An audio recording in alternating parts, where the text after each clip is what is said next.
आप सबका स्वागत है रिवाइंड पाथ के एक और ब्रेकडाउन वीडियो में। आज रिंग्स ऑफ पावर के एपिसोड 7 का ब्रेकडाउन करेंगे। एपिसोड एक खूबसूरत सुबह पर ओपन होता है। ये केलेब्रिम्बोर है जो अभी भी अनेटार की फोर्स्ड हेलुसिनेशन में है। वो अपनी सुबह की चाय एंजॉय कर रहा है। बाहर क्रेजी डिस्ट्रक्शन हो रही है लेकिन वो काफी शांति में लगता है। हम केलेब्रिम्बोर को देखते हैं जो मिथ्रिल यूज कर रहा है, लेकिन जैसा हम बाद में देखेंगे यहाँ कुछ सौरन की चाल चल रही थी।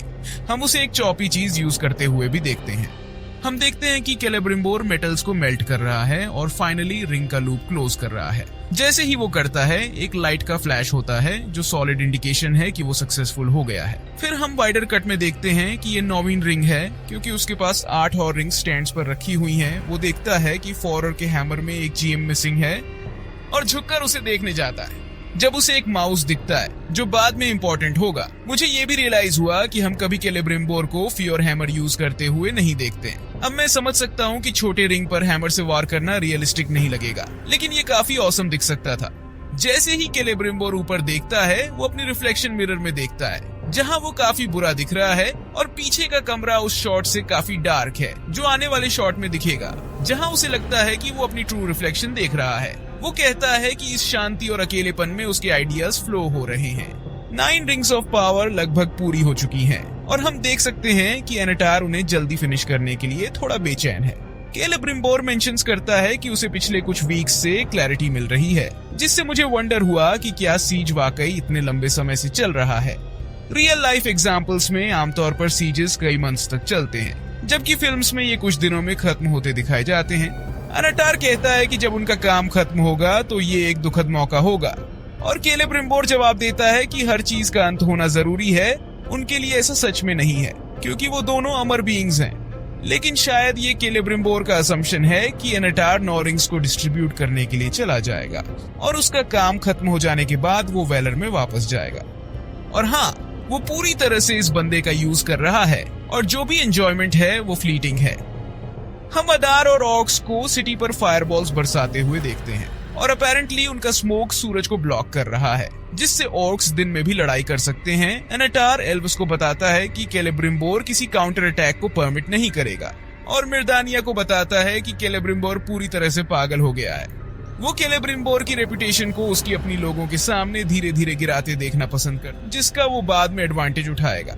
अनेटार कहता है हम अकेले हैं और मुझे पॉज के बाद भी सोचने की जरूरत नहीं पड़ी कि नॉट अलोन। उन्हें इंटरप्ट किया जाता है जब अनेटार रियलाइज करता है कि अटैक रुक गए हैं और हम देखते हैं कि वो उन्हें सिटी के नॉर्थ की माउंटेन्स की ओर घुमा रहे हैं। मुझे ये सच में कूल लगा कि वो रिवर को ब्लॉक करने के लिए इसका यूज कर रहे हैं। अनेटार एल्विस से काफी आगे है ये समझने में कि क्या हो रहा है और कहता है जमीनी हमले की तैयारी करो। एलरॉन्ड बिल्कुल सही समय पर अराइव करता है। फौज रूम में वापस केलेब्रिम्बोर फिर से मिस्टर माउस को नोटिस करता है और अब वो सीरियसली कुछ गड़बड़ होने का सस्पेक्ट कर रहा है।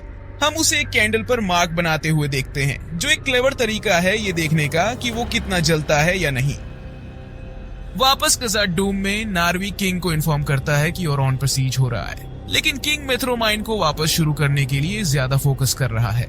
नार्वी को पूरी तरह से रियलाइज हो जाता है कि राजा अब पूरी तरह से पागल हो चुका है। नार्वी अंदर आता है अपने साथियों के साथ और रिवील करता है कि वो डोरन और डीसा के साथ खड़े होंगे। नार्वी रिवील करता है कि एक एल्व्स बाहर है जो डोरन से बात करना चाहता है, लेकिन वो वही है जिसे सभी ड्वार्फ रेल्म्स से बैन कर दिया गया था। और हाँ, हमें इस सीजन का पहला डोरन और एलरॉन्ड सीन मिलता है। मुझे कहना पड़ेगा मैंने इन दोनों को साथ में मिस किया है। मैं जानता हूँ कि वो हमेशा साथ नहीं रह सकते, लेकिन यार इन दोनों की डायनामिक रिलेशनशिप बहुत अच्छा लगा। अब इन दोनों का साथ आना एक सही टाइम पर हो रहा है, हालांकि उनके लिए इतना सही नहीं, लेकिन नैरेटिवली ये बढ़िया है। डोरन अपने पिता को ओवरथ्रो करने वाला है और एलरॉन्ड एक ऐसी लड़ाई में जा रहा है जिसे वो जानता है कि वो नहीं जीत पाएगा। फिर हम डर्पी ऑर्क को ड्रम्स बजाते हुए देखते हैं। जैसे कि ऑर्क्स ग्राउंड असॉल्ट की तरफ मूव कर रहे हैं, एल्व्स दीवारों पर हैं और आने वाले ऑर्क्स पर एरोज चलाते हैं। एक चीज जो और बेहतर सेटअप की जा सकती थी वो है एल्विश साइड पर लोगों की संख्या। अब तक हमने सिर्फ छोटे ग्रुप्स देखे हैं जो कहीं भी 1 दर्जन से लेकर 30 एल्व्स तक हैं। मिर्दानिया दीवार पर है और कैप्टन को बताती है कि उनके पास एक रैवेजर है। हम इस सीज इंस्ट्रूमेंट के बारे में बाद में बात करेंगे जब ये प्ले में आएगा। अब हम वापस केलेब्रिम्बोर के पास आते हैं जहां वो अनेटार को माउस के फ्लोर पर भागने का पैटर्न दिखाता है। जिसे मैं द मैट्रिक्स में ग्लिच कहना पसंद करता हूँ, उसे इंटरप्ट किया जाता है जब वो आग की एम्बर्स की तरफ इशारा करने वाला होता है। एम्बर्स वैसे ही बने हुए हैं और उसने आग में फ्यूल नहीं डाला है। फिर वो अपने क्लेवर टेस्ट की तरफ इशारा करता है। कैंडल पूरे दिन नहीं जली। उनका कॉन्फ्लिक्ट एस्केलेट हो जाता है जब केलेब्रिम्बोर कहता है कि वैलर का कोई एमिसेरी इस तरह की मैनिपुलेशन यूज नहीं करेगा। ये अनेटार को थोड़ा चुभता है, जैसा कि हम उसकी चीक में ट्विच देखते हैं और वो क्रेजी आइज के साथ वापस देखता है। वो आगे कहता है कि वही तूफान को रोक कर रख रहा है, शायद बैटल के बारे में रिफर कर रहा है और केलेब्रिम्बोर को काम करते रहने दे रही है। मुझे सौरॉन की वॉइस का डीपर और ज्यादा डिमीनिंग होना अच्छा लगा जैसे जैसे वो अपना कूल खोता है। मुझे थोड़ी हैरानी हुई कि हमने उसके ब्लैक आइज देखना शुरू नहीं किया, जैसे कि हमने सीजन 1 के फिनाले और इस सीजन के ओपनिंग में देखा था। केल्बमोर फ्योर हैमर को अनेटार की तरफ फेंकता है और वो खिड़की तोड़कर निकल जाता है, जिससे लड़ाई की आवाजें अंदर आ जाती हैं और इसी के साथ अनेटार का इल्यूजन ब्रेक हो जाता है। फिर केल्बमोर बैल्कनी पर जाता है। वो अपने शहर की डिस्ट्रक्शन को देखता है। ये जिस तरह से एडिट किया गया है वो काफी कूल है। अपने शहर की बर्बादी, अनेटार की बिट्रेयल और शायद ये रियलाइजेशन कि वो पूरी तरह से अपने लोगों के लिए पूरी तरह से फेल हो गया है। अब ये सब उस पर भारी पड़ रहा है। केलेब्रिम्बोर को पता चलता है कि अनेटार ने उसे जो मिथ्रिल पिछले एपिसोड में दी थी वो असल में सौरन का अपना खून था। क्या इसका मतलब है कि सौरॉन ने अपनी कुछ पावर और खुद का हिस्सा इन 9 रिंग्स में डाल दिया है, या ये बस एक और तरीका था जिससे उसने इन पर अपना इन्फ्लुएंस डाला, जैसे हमने उसे इस सीजन के पहले ड्वार्फ्स के लिए 7 रिंग्स के साथ करते हुए देखा था। अपनी पावर को रिंग में डालना एक खास प्रॉपर्टी है जो सिर्फ 1 रिंग की है। सौरॉन अपनी पावर उन रिंग्स के लिए डाइल्यूट नहीं करेगा जिन्हें वो डिस्ट्रीब्यूट करेगा। ये बस उसके खून का इस्तेमाल है ताकि 9 रिंग्स के साथ एक डीपर कनेक्शन बन सके। दूसरी इंटरेस्टिंग चीज ये है कि इसने मुझे तुरंत फेलोशिप ऑफ द रिंग के प्रोलॉग में सौरॉन की याद दिला दी, जहां ओपनिंग में सौरॉन अपने पाल्म को स्टैब करता है, जहां मोल्टन गोल्ड बहता है, उसका खून गोल्ड के साथ मिक्स होता है और 1 रिंग उसके हाथ में बनता है। असल में फाइनल फिल्म में भी तुम उसके बाएं हाथ में वो डैगर देख सकते हो। सौरन इस सीन में मेंशन करता है कि उसने केलेब्रिम्बोर से बहुत कुछ सीखा है, जिसमें ये भी कि ट्रू क्रिएशन के लिए सैक्रिफाइस चाहिए होता है। सौरन को इस काम के लिए एल्व्स की जरूरत क्यों है? सच्चाई ये है कि सौरन और केलेब्रिम्बोर दोनों एक दूसरे से सीखते हैं। सिर्फ साथ मिलकर ही वो इन रिंग्स को बना सकते हैं। केलेब्रिम्बोर आखिरकार वो सवाल पूछता कौन हो तुम, और उसे पूरी तरह से पता चल जाता है कि अनेटार ही सौरन है। बुक्स में केलेब्रिम्बोर और बाकी एल्व्स को सौरन की असलियत तब पता चलती है जब वो माउंट डूम में 1 रिंग बनाता है, जहां पावर रिंग्स के बाकी लोग, जो ओरिजिनली सभी एल्व्स के लिए बनाए गए थे, सौरन की आवाज अपने सिर में सुनते हैं। वो रिंग वर्स के फाइनल लाइंस बोलता है, in the darkness bind them. Celebrimbor बाहर जाता है जहां वो कोर्टयार्ड की डिस्ट्रक्शन देखता है और एक फायरबॉल उसकी बेल बजा देता है। हमें कोर्टयार्ड में एक कुत्ते की ब्रीफ ग्लिम्स मिलती है, जो मुझे लगता है कि हुआन द हाउंड ऑफ वलनोर का एक नॉड हो सकता है, जो एक कैरेक्टर है। केलेब्रिम्बोर दीवार की ओर बढ़ता है और मिर्दानिया को बुलाता है, जिससे वो अनेटार की डिसेप्शन के बारे में बताता है। दुर्भाग्य से रूबी और माउस के बारे में बात करना और अनेटार की हाथ पर काला खून उसे थोड़ा पागल बना देता है। अनेटार अपने हाथ पर रेड ब्लड दिखाता है तो वो कहता है, नहीं, ये आदमी सौरॉन है। लेकिन जैसे ही मिर्दानिया ऐसा करती है, सौरॉन अपने हाथ को फ्लिप करता है, ठीक वैसे ही जैसे केलेब्रिम्बोर उसके हाथों को फेंकता है, जिससे मिर्दानिया ऑर्क्स के बीच गिर जाती है। इसने असली सौरॉन के कैरेक्टर को दिखाया है। वो अब तक मिर्दानिया के प्रति रोमांटिक एक्ट कर रहा था, पर अब कोई भी केलेब्रिम्बोर पे यकीन नहीं करते और उसे वापस लेके चले जाते हैं। ये सौरॉन है, उसके लिए हर कोई बस एक टूल है। तो रिप मिर्दानिया, जिसका इस एपिसोड में काम बस दीवार पर खड़े होकर हैंग आउट करना था या अनाउंसमेंट्स करने के लिए। हम सुनते हैं कि लिंडन के एल्व्स आ गए हैं। एदर और ऑर्क्स रिवर के उस पार थे। एल्रॉन्ड शायद सिटी के पीछे से होते हुए खजाडूम पहुंचे और फिर नॉर्थ से अटैक किया। हालांकि जब हमने सिटी को देखा तो रिवर लेफ्ट से राइट की ओर बह रही थी और अदार ने कैटापल्ट को लेफ्ट की ओर मोड़ दिया फ्लो को ब्लॉक करने के लिए। दुर्भाग्य से इसका एक बड़ा टेक्निकल इशू ये है कि अदार और ऑर्क्स ने किसी पॉइंट पर ग्लेंडुइन को पार किया होगा ताकि रीगन पर रिवर के उस पार से अटैक कर सकें, बजाय इसके कि बस साउथ से अटैक करें। जैसे ही एल्व्स अराइव करते हैं, ऑर्क्स रैंक्स में खड़े हो जाते हैं और गिलगलड उनके साथ है, लेकिन वो एल्रॉन्ड को चार्ज लीड करने के लिए नॉड करता है। ऑर्क्स गैड्रियल को केज में रिवील करते हैं और एल्रॉन्ड एल्विश कमांड डैरो देता है, जिसका मतलब है स्टॉप। ये ऑर्क्स अब अचानक सन से परेशान नहीं हो रहे। मुझे लगता है कि ट्रेबुशेट फायरबॉल्स का स्मोक अब भी आसमान को क्लाउड कर रहा है। एल्रॉन्ड अदर के कैंप में निगोशिएट करने जाता है, जहां अदर कहता है कि एल्रॉन्ड एक स्क्रोल को पकड़ने के लिए ज्यादा सूटेड है, ना कि सोर्ड के लिए। एलरॉन्ड क्लैप बैक करता है।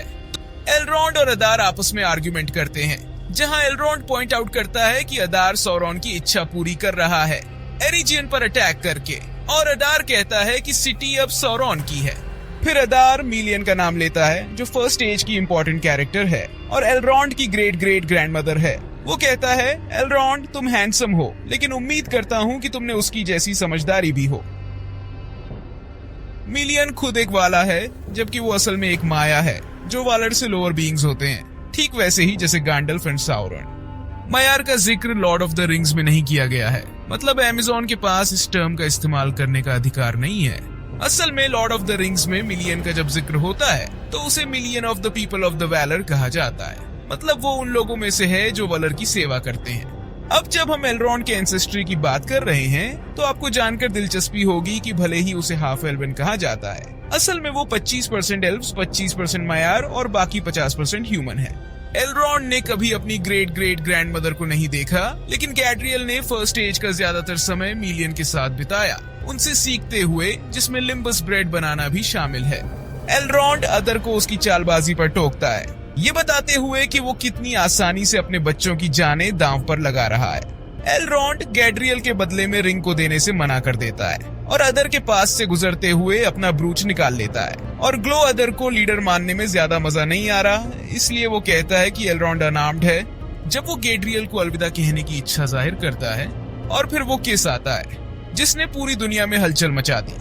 असल में मिडिल अर्थ टेक्निकली फ्लैट थी न्यूमोर के गिरने से पहले, तो कह सकते हैं कि ये किस दुनिया भर में सुनी गई। मुझे एलरॉन्ड का अपनी मदर इन लॉ को किस करना वियर्ड लगा। अब जाहिर तौर पर वो गैड्रियल के पास ब्रूच देने के लिए जा रहा था, ताकि वो बाद में एस्केप कर सके। ये एकमात्र चीज है जो इस किस को थोड़ा बहुत सही ठहराती है। अच्छी बात यह है कि ऑर्क्स डम होते हैं और एलिश नहीं समझते, क्योंकि एलरॉन्ड कमांडर से कहता है कि ड्वार्व्स आर्मी समन कर रहे हैं। हमें ये भी पता चलता है कि ऑर्क्स की संख्या 10 गुना है बिना इस बंदे के बताने के। मैं ये गेस नहीं कर पाता।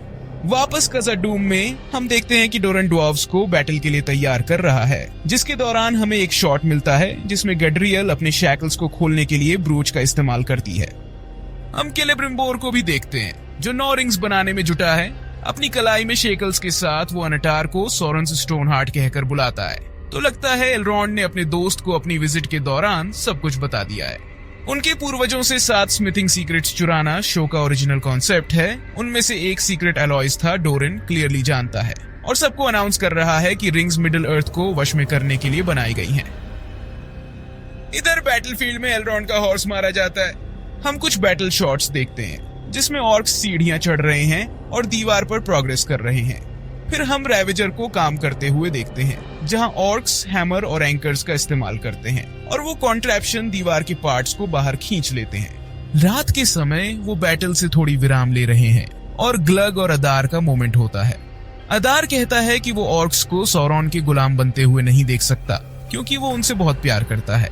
अदार इस असम्पशन पर चल रहा है कि अगर सौरॉन ने अपनी रिंग्स बना ली तो ऑर्क्स बस उसकी मैजिक के चलते उसके कंट्रोल में आ जाएंगे। ये वही बात है जो सौरॉन और हालब्रांड ने उसे एपिसोड 1 में बताई थी, और अदार ने इस झूठ को पूरी तरह मान लिया। एदर को 2 डेड ऑर्क्स मिलते हैं और वो समझ जाता है कि गैलेड्रियल एलरॉन्ड के ब्रोच का इस्तेमाल करके भाग गई है। गैड्रियल और कैंप से चुपचाप निकलती है, एक ड्रैगन स्किन क्लोक में, जो हमने सीजन 1 में देखा था।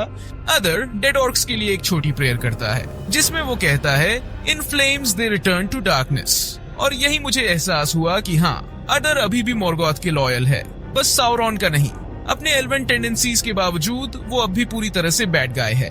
गैड्रियल को ऑर्क्स से बचाया जाता है, जो उसकी चाल को समझ चुके होते हैं, और उसे बचाने वाला कोई और नहीं बल्कि अरंडीर होता है।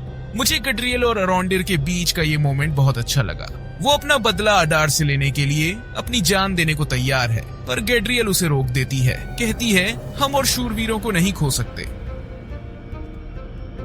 वापस खज़ार-डूम में मेरे हिसाब से वहाँ 15 रेजिमेंट्स या बटालियंस हैं, जो पर्वत के बाहर मार्च करने के लिए तैयार हैं। डूरन 4th युद्ध के लिए तैयार हो रहा है जब नार्वी आता है, जिसके सिर पर भयानक चोट लगी होती है। वो कहता है कि किंग अपने ही आदमियों पर हमला कर रहा है, जैसे कि वो घास काट रहा हो, और कहता है कि आर्मी को वापस बुलाया जाए। मान लो अगर वो 50 या 100 आदमी लाए होते तो शायद किंग को काबू कर सकते थे, सिवाय इसके कि रिंग किंग को थॉर जैसी ताकत दे रही हो। वापस ई रीजन में एनाटार केलेब्रिम्बोर पर नजर रखता है जब वो काम कर रहा होता है और कहता है कि उसे इसे इस तरह ट्रीट करने में कितना दर्द होता है। केलेब्रिम्बोर कहता है जैसे तुमने और कई लोगों के साथ किया है। उसने उसे उसकी सारी बकवास पर कॉल आउट कर दिया। फिर सॉरन कहता है कि मॉर्गोथ ने उसके साथ भी ऐसा ही किया। वो आगे कहता है कि जो चीज मॉर्गोथ ने नष्ट करने की कोशिश की उसे सॉरन परफेक्ट करना चाहता है।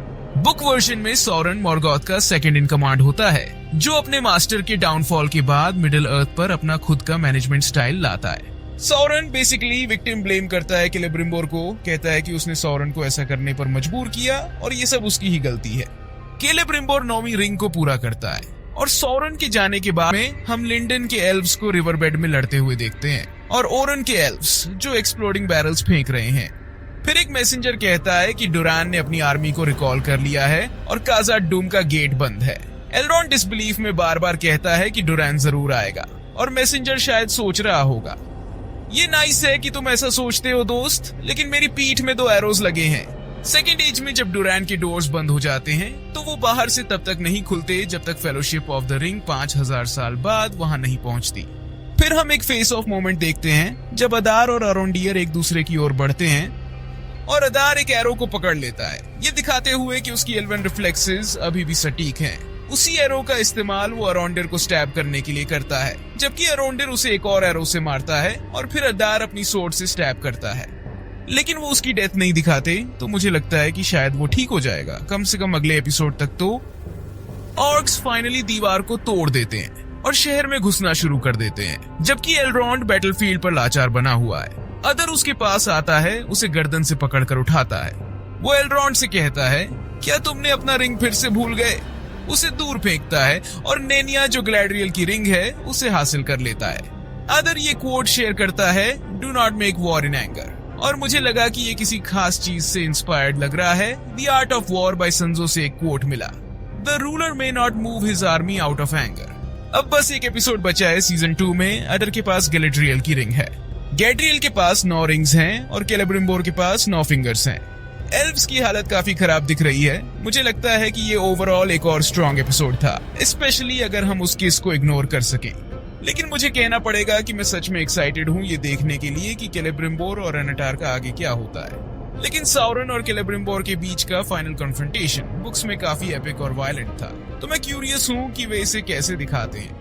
लेकिन तुमने एपिसोड 7 के बारे में क्या सोचा, मुझे कमेंट्स में बताना। और मिलते हैं अगले वीडियो, तब तक के लिए अपना ख्याल रखिए। Thanks for watching.